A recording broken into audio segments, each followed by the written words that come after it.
Good evening, everyone. Aaron Nagler here with CHTV, ready to carry the G with my good buddy Corey Banky. I'm live in New York. Corey's live in Green Bay. Corey, how are you, buddy? Yeah, we got a good one. Packers 1-1, baby. Here we go. Got a special Thursday night edition of this show. I'm really excited.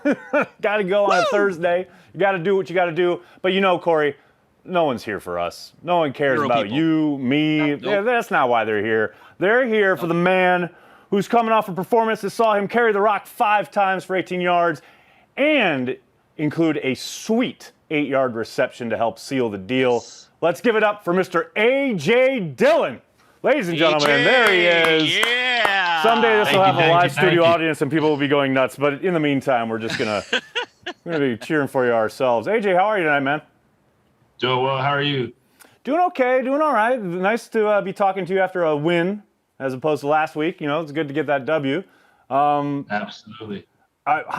Speaking of the game, obviously, prime time, great vibe, home opener. What was it like? Obviously, last year, nobody in the stands for the majority of the season. Monday night, that place looked packed. How was it? How was it being back in front of the fans? Yeah, that was awesome. My first time really getting the full Lambeau experience. Definitely lived up to the hype and much more, everything that everybody described really couldn't live up to, how it felt coming out of the tunnel and just, playing out there with everybody, cheering us on. So that was awesome. Obviously, you get down, early in the game and you're utilized sparingly, but then in the fourth quarter, they had you kind of as the hammer, right? As far as like, let's seal the deal here. And let's basically, the defense is kind of primed to stop the run at that point. Do you like that? Do you like being like, okay, I'm going to come in and I'm going to hurt you and I'm just going to pound the rock and like seal this game up? Hey, I like getting the ball in my hand. So whenever that is, I'm all for it. Speaking of the crowd, the noise, what have you, you had the false start. And you don't ever want to dwell on that. But does 12 say anything to you like that after that happens? Because we've talked to Corey Linsley in the past, and we've seen him be very demonstrative with his center not giving him the snap or what have you. Does he say anything to you after that happens, or is it just on to the next one right away? Yeah, I don't remember him saying anything, but I do remember him kind of giving me a look, like nothing crazy, just kind of like, all right, let's lock in. I got a little too excited out there, full pack Lambeau. I was like, all right, I'm ready to go. Let's do it. But, definitely a learning experience. My first time in the NFL, full NFL crowd. When we played the Saints, that stadium wasn't filled. So, chalk that one up as a lesson, but, it was great to be out there. You talk about the connection with 12. Obviously, late in the game, you had, sir, your scouting report told us that you couldn't catch. What is this nonsense? What is this? Okay, we're going to play it. I don't know if you can see it on your end, but we've got the video of your catch. This is incredible. Like, Al, roll this. Are you kidding me? So now Aaron's got you in the flat, but you know what? No, I don't want him in the flat. I want to give him this. So look at this catch, ladies and gentlemen. And then he gives the fist bump. Let's look at that one more time because, my goodness. This is vintage Rodgers extending the play and going, no, you go here. Okay, I'm just going to put it here. And look at that. That ain't college catching. That's not college catching. There was 2 feet in bounds. I had to make sure it was good on Sundays, Mondays, Thursdays, whenever. But do you practice that at all? Is that like the sideline stuff? Is that like, okay, I'm going to do the twinkle toes thing. I'm going to make sure I get in bounds, or is that just total instinct? I'd like to. It's kind of like a little interpretive dance, and that's just playing football. Scramble drill, scramble mode. You got to make a play. Play's still going, so you kind of got to set up your guy and get in position for 12 to 30 some dimes, but. My favorite part of that thing was a little fist bump at the end. Anytime you can get one of those or a little high five from 12, I'm going to go ahead and, make that a little gif and keep that one to my kids. No doubt, right? Is that, okay, I got to ask, this, like, obviously, like I said, the initial design of the play, you're out in the flat, Aaron points and tells you basically, it looks like he's telling you where to go. Is that, I know you talk about scramble drill, is that practiced, or is that just, in the moment, you guys having a connection, you locking eyes or whatever, or is that something you guys do practice? Yeah, I'd say it's a little bit of both. Every team practices different situations, like adverse situations you're not always going to get. So sometimes we'll practice scramble drill. Sometimes we'll do 2 minute, 4 minute, all that stuff you got to be ready for. And it's not always going to happen in every game. But, that's just kind of one of those times where you're like, hey, like we don't practice this every day, but we do practice it. And now you know what to do in this situation. So, that was just that. And obviously reading Aaron's eyes, being prepared to make a play, make a catch. So, happy I was able to do it. And don't let anybody know that I can catch because, just keep it our secret. Well, that's the thing, though. It's kind of funny because you had that catch. This was at the point of the game. It's 35-17. And all of a sudden, you guys are throwing it. I don't think a lot of people remember that play. That's why I wanted to highlight it, because it's like it was kind of lost in the shuffle, so to speak, fourth quarter. That's an incredible catch. So please stop doing that, because, that's not, you're not supposed to be able to catch. That's what we've been told here. I know. You're going to ruin the rep. Outside of the Packers and outside of, that game against the Lions and looking at the NFL in general, something that, it was really prevalent this past weekend in the league was, a litany of taunting penalties. And now this is something that the league has, I guess, put an emphasis on. Those penalties were always there, but they've certainly kind of cracked down, so to speak. Has Coach talked to you guys about that at all? What are your thoughts on it? For one, I hate it. I think most NFL fans hate it. But obviously, it's part of your job. Have they talked to you about this, and what do you think about it? Yeah, now going into year 2, I can say that every year that I've been in the league, so the last 2 years, we're kind of, told the new rules or new penalties that are being in place or enforced heavily. And so coming into this year, we kind of learned and figured out what the, I guess, sort of specifications were with the taunting. I think it's kind of still like a gray area at times. As a football fan, I don't really love it. But as a player and employee of the game, it's just in my job description. So right. I will stay away the best I can. But, you saw the one in the preseason where I can't remember who the back was for Indianapolis, who ripped off like a 12-yard run. He got up and was just jacked up, He dragged 5 dudes, and he got a flag thrown. And I don't remember him being, but to your point, there is a bit of a gray area. Isn't it kind of frustrating, the sense that you could make a play or run through another human and get up and celebrate and be penalized for it? Yeah, I guess you just got to, sell the fact that you're just talking to yourself. If you're not talking to anybody else, it's not taunting. Sometimes, I get excited and I just got to yell at myself and let me know, we're really doing this thing. I like it. Speaking of being a football fan, did you get to see your Eagles stomp all over Temple on Saturday? I know you guys had practice because it was pushed back this week, but did you get to see it into the game? Are you talking about the best team in the ACC? That would be the one. That would be the one. Yeah, the Eagles. They're doing great. They're soaring. 3-0. Love to see it. Can't wait for the Missouri Tigers. They're Tigers, right? Missouri Tigers to walk into alumni. Kind of show those SEC guys what BC has to offer right now. That's a bold. That's a bold call right there. Yeah. I like it.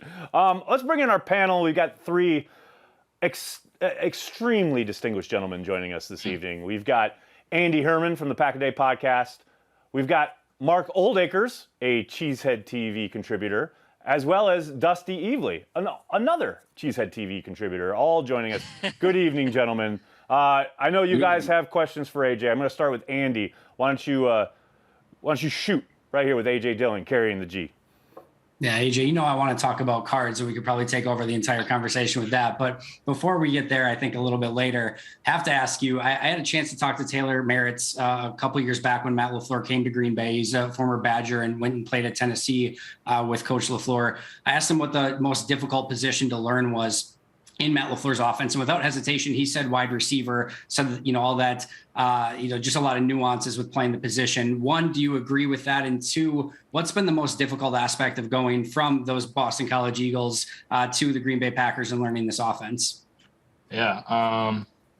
So to start off, as far as hardest position, obviously I only play running back, so I can't attest to anything else. But I will say on the wide receiver comment, the guys that we have in the room are asked to do a lot more than just catch the ball. Right. And it's really, really cool as a running back to see Alan Lazard, Tay, Cobb, all these guys, MVS going in there, blocking DBs downfield. You'll see it on big time runs that we have, like those explosive plays, or sometimes even blocking for another on bubbles or whatever.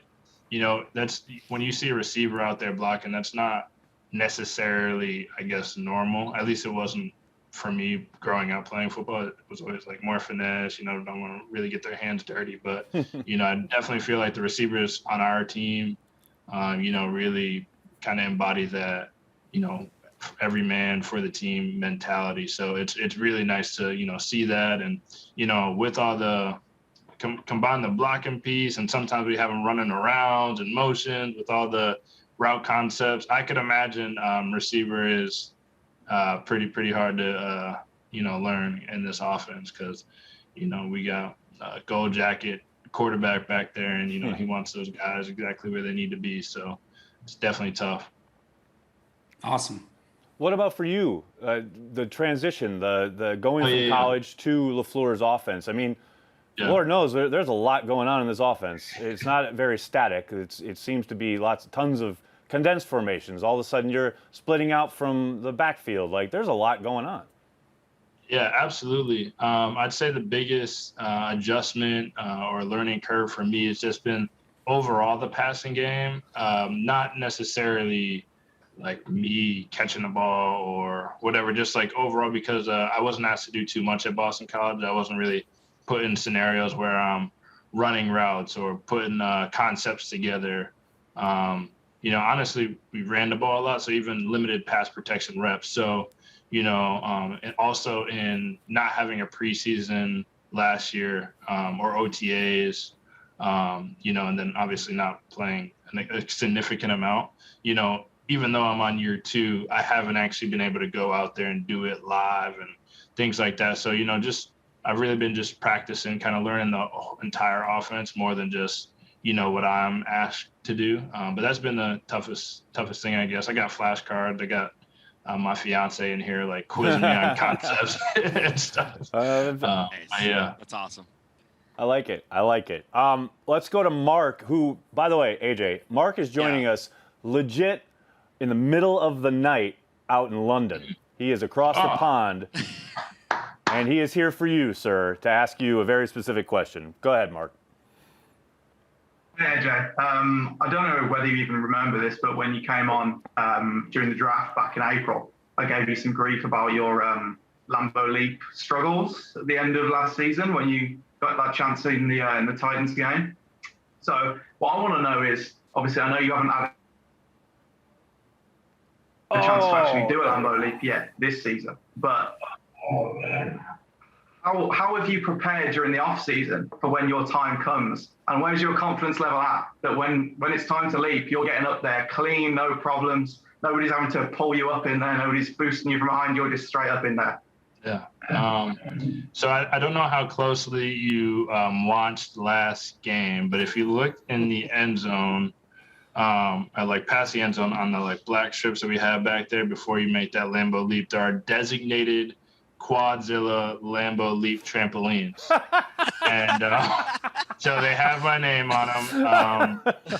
Quadzilla, obviously I'm jumping with my left quad first and quad father with my right. And then that way I should be able to aerodynamically twirl up into the fence. Wow. However, if they aren't in place, or if I happen to score, where they're not placed, we're just going to have to rely on that, that vertical from the combine and some trusty, dusty fans to go ahead and, make sure we seal the deal. I love it. I like your strategy. That's a lot of strategy and tactic there. Oh, yeah. You got to appreciate that, Englishman. I was not expecting something. You said that like a put down. Like, yeah, we've freed ourselves from the yoke of your tyranny. So how dare you? Don't take this out on me, Corey. I'm just chilling. Like, I love it. I love it, Mark. I love that you're here. Let's move on to Dusty, who I know I think something caught Dusty's eye this week on your social, AJ. So Dusty, why don't you go ahead, buddy? Yeah, it's a very important question. I don't remember the exact wording. It was something to the effect of, is it too early to start watching horror movies? Which, listen, man, it could be April and it's not going to be too early. But I'm just kind of curious. Are you a big horror guy? And what are your kind of go-tos this time of year? Yeah. So I'd say I'm more of like a thriller guy. One of my favorite movies is Dark Skies. I don't know if you've seen it. When it comes to the horror movies, is that the Kerry Russell Alien movie? Is that right? Yeah. It's up there for me. I've started to decorate the house with little pumpkins and whatnot. I just wanted to make sure I wasn't the only one starting the decor. But as you may know, the people in Green Bay are very quick to get the outdoor decorations going. So after I put that tweet out, I think it was kind of the news flash for everybody to go ahead and, so now having a little bit of a yard this year. I was in an apartment last year, but, I really need to step up my game. I'm already seeing inflatables out there, pumpkins. So, I'm really looking to step it up a notch here in year 2. So what are your season 2 goals, year 2 goals? Having the best decor on the street. I love it. Oh, wait. Good to have goals. I respect it. Dusty, I think Dusty has another question quick. But before you go, Dusty, AJ, do you carve a real pumpkin or you do like just play fake plastic pumpkins? What do you do? Where do you go? Can't give you away all my secrets. Just know it looks legit. It looks legit. Well, that's all that really matters. Sorry, Dusty. I think you had another question for him. No, you're good. And some of that was kind of touched on with Andy's question as well. But I know, kind of looking at the transition from college to the pros, a lot of what I hear for running backs is that pass pro stuff, which you kind of touched on. And that's some of that seems like there's a lot of varied offenses in college. You get the run heavy stuff, but also the air raid where they don't particularly care if anyone blocks. Mm-hmm. But that does seem to be a struggle for first year back. So for you going into year 2, what was the biggest thing that kind of helped you with that specific aspect of your game? Was that live reps? Was that some of those flashcards you talked about? I'd honestly just say, just having a little bit more confidence, understanding the pass game and understanding kind of how our protection's working, like where our offensive line is going, what kind of depth the quarterback's getting, how many steps he's taking, things like that. As far as, and also, just getting back in there with Coach Sermons and Jonesy and those guys and going through OTAs, having that time, and then preseason, having the joint practice versus the Jets, things like that. Just honestly, just getting those reps more and more. Just confident boosters, just kind of working on new skills and developing old ones. There you go. Love it. Love it. Well, it's that time. It's time to bring in our good friend Tyler Herrick and talk about AJ's social life.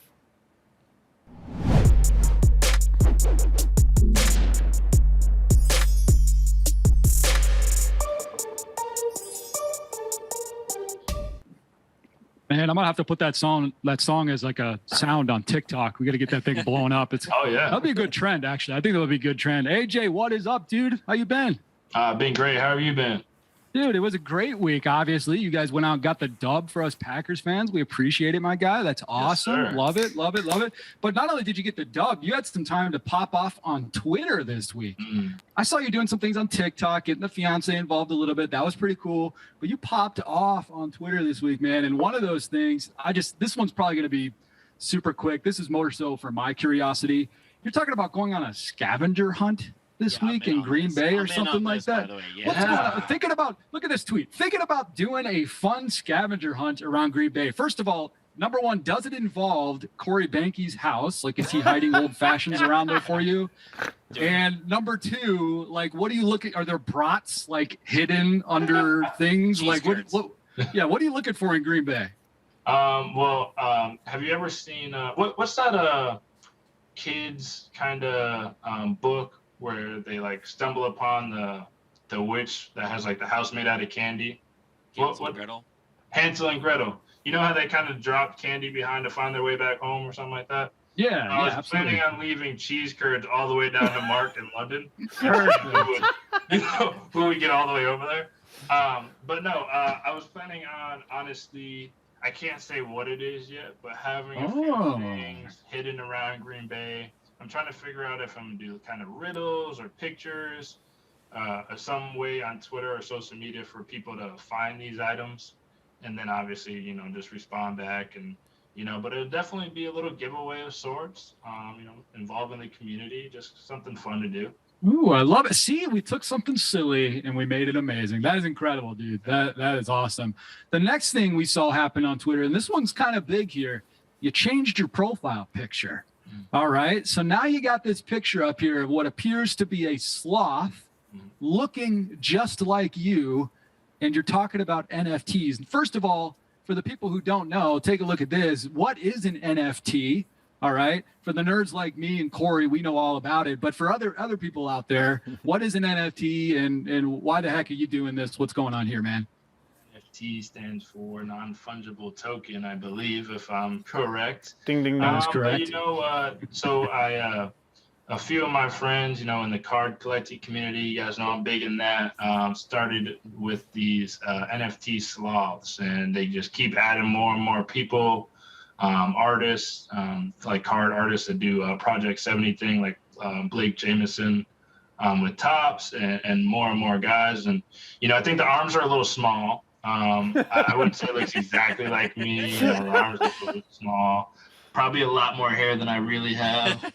I've got a couple sloths, and we really think that it's going to heat up, and we're just going to see where it goes. But I'm finally getting into the NFT space, learning a little bit more, taking educated steps forward. Let's go. I hope Corey and Aaron are taking notes. Get that Cheesehead NFT store going. No one wants that.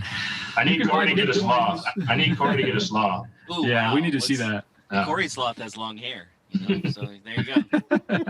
I love it. Speaking of cards, now we talked about cards twice already. I think you brought it up last week. I think you're just poking at us, hinting at us that you want to talk about this. So obviously we heard Andy talking about it. Now what's going on with cards, man? We saw you were at a card show in Waukesha. You went down there with Jordan. How did you get into this thing? Like, okay, so like someone like me who doesn't know anything about this world, when I saw you talking and tweeting about cards, especially like during the draft, I'm thinking like, oh, this is like a sponsorship deal. Like he's not really into this. And then all of a sudden you keep talking about it. Like what's going on with this, man? This actually looks pretty cool. Yeah. So during the off season, I was training in California, and I actually finished up signing like my rookie kind of deal with Panini. So I had to go down to Dallas and sign the rest of those cards, and they gave us like a box or something to take home. And I was just kind of playing around. I put on TikTok. I was like, hey, are any of these good? And somebody was like, hey, you have a $200 card there. And I was like, oh, I didn't even know cards were really worth money now. And so, I just kept sticking through it, did more research. And now, as you can see, I have cards behind me. These are slabs engraved by PSA. These over to my left are unopened boxes that actually tomorrow I'll be doing a live stream break on Loop, the Loop app. And that's where I go ahead and I on there for a couple hours, interacting with the community, open up cards, ship them out. I honestly have my little home office down here. I got, a label printer, shipping labels, everything. So, wow. It's really fun. I'm definitely deep down the rabbit hole there. I collect my buddies' cards, J Love, Herbert, all those guys. I collect my 101s, which means there's only one of that card in the world. Just think it's really cool. And, there's also, you can flip and whatnot, trade cards, and it's really fun. That's awesome, dude. That sounds really, really cool. You maybe add that to your scavenger hunt. Who knows? You can add a couple cards somewhere. There you go. Wait a second. Wait. I love it, man. I want to hear from Andy. Wait, so now Andy's into cards too? Andy, what? I didn't know this about you. Like, wow, how did you get into Oh, here we cards? go. He's going to show us. Oh, there it is. snap. Oh my Oh. goodness! Take Yeah. a look. Look at Now I that. broke my camera probably, but yeah, no, we got we got some PSA graded stuff. We got the LeBron PSA 9 rookie card over here. Oh, look at AJ fronting. AJ's got the Stunting right over here we here. go. See, I don't got that much yet. I also don't have an NFL contract though. That's true. That's true. I might have gotten a little head start there. Ugh. I love it. Wait, Andy. So do you have AJ's card, or I any have of AJ's a cards? AJ card. I need a 1-of-1 AJ card is what I absolutely need. I do have a couple of them around here somewhere, but as I've showed AJ before, the crown jewel of the collection, of course, is the PSA 10 Tim Boyle rookie card. That's the autographed Tim The Boyle. That is a dope TBLS, card of right course. I like it. I like That is it. awesome. That's hilarious, Here man. we go. Here we go. Here it is right Wait, here. there it is. Oh, Wait. There you go. Oh, hey. Oh, that's fire. TBLS, That baby. is- TBLS. Oh, hey, I don't know anything AJ. about it, but AJ, it's fire. AJ, that reminds me. Did you get to talk to Jamal when he was in Lambeau? Yeah, I did. I saw him. I saw Tim too, obviously, but I also I saw Jamal after the game. Gave him a big hug. You know, it was really great to see him. I texted him the week when we played the Saints, before he played and before we played, and just like said good luck and everything. And you know, he said obviously the same back, and you know, he'd see me soon. So you know, it was funny, you know, running into him this week and you know, playing against him. He's like a big brother to me, so it's been really fun. That's awesome, man. We all love him, obviously, and wish him the best. Any other week other than this one, clearly. Anybody on the panel got anything else for AJ before we get out of here? I don't want to leave anybody hanging. We're all No, good. Everybody's shaking their heads. They're like, They're get this like, guy out of here. yeah, we're done with this. Done with this guy. All good. And AJ, you're an absolute legend for joining us. I can't thank you enough, man. And everybody out there, don't forget, head to AJDillon28.com for everything and anything when it comes to the Quad Father, Quadzilla himself. That's right, including tons of great merch, including a free signed Quad Father 8x10 with any order over $100. That's what you want in your life. Be sure to check it out. I want to thank Andy. I want to thank Mark and Dusty for joining us tonight. Corey, you had to be here, so I'm not thanking you. Yeah, but I did. and of I love course, you, Phil. AJ, thanks so much for joining us and carrying the G with us. We'll be back on a regular Monday night next week. AJ, thanks so much, buddy. Absolutely. Thank you, guys. See you guys soon. Absolutely. Have a great week. Go Pack, go. Go Pack, go. Good luck on Sunday. Go Pack.